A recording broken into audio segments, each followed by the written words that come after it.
అందుకని ఇటువంటి పిచ్చి ఆలోచనలు వచ్చినప్పుడే స్మార్ట్ ఫోన్ తీసామనుకో, మనకి నైజీరియా వాడు ఒకడు తగులుతాడు అందులో, ఫేస్బుక్లో. అంతే, మన ఫేస్బుక్ అయిపోయింది. అటువంటప్పుడు ఈ స్మార్ట్ ఫోన్లు వాడకూడదు. ఇంట్లోకి వెళ్ళి పూజా మందిరంలో కూర్చొని తలుపులు వేసుకుని దేవుడి దగ్గర కూర్చొని అడవాలి, నాకు ఈ పిచ్చి ఆలోచనలు వస్తున్నాయి ఏమిటి. ఏ లలితా సహస్రమో తీసుకుని పారాయణ చేసుకోవాలి, లేదా అన్నమాచార్య కీర్తనలు పెట్టుకుని వినాలి. బుద్ధి మార్చుకోవచ్చు. మనం అలా చెయ్యం. పైగా విచిత్రంగా ఎలా అనిపిస్తాం, నాకు ఇలా ఆలోచనలు వస్తున్నాయంటే అది ఏదో దైవం. ఏం లేదు, నీ జీవితం నాశనం అయ్యే సంకల్పం ఇది.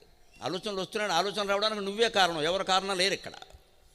మన ఆలోచనలు కూడా ఎవరి మీదకో గెంటేస్తామండి. చెయ్యో కాలం ముందుకెళ్ళిందంటే మన ప్రమేయం. ఆలోచన ఎక్కడిది? ఆలోచన కూడా నీ ప్రమేయం వల్ల వచ్చింది. నీకు తెలియకుండా ఆలోచన నీ మనసులోకి ఎలా వస్తుంది? ఆలోచన ఆపచ్చు, ఆలోచించకుండా ఉండొచ్చు, ఆలోచనను మార్చుకోవచ్చు.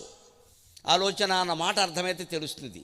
ఆలోచన ఎక్కడి నుంచి వచ్చింది? లోచనం అనే మాట నుంచి వచ్చింది. లోచనం అంటే కన్ను. లోచనానికి మూలమైన ధాతువు లుక్.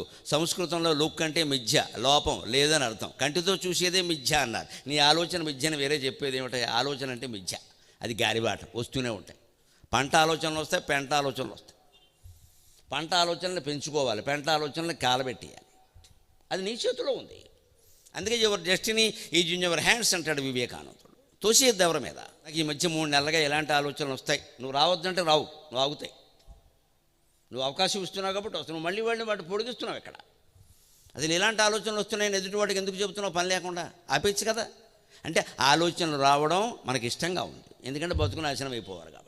ఒక తప్పు పని చెయ్యాలన్న మనస్సు కనిపించినప్పుడే అనేక విధాల ఆ ప్రాంతం నుంచి పారిపోయి మనల్ని మనమే చేతులు కాళ్ళు కట్టేసుకుని అవసరమైతే మన శీలాన్ని కాపాడగలిగిన వ్యక్తుల్ని, తల్లినో తండ్రినో మన ఎదురుగా పెట్టుకుని నోరు మూసుకుని వాళ్ళ కాళ్ళ దగ్గర కూర్చోవాలి.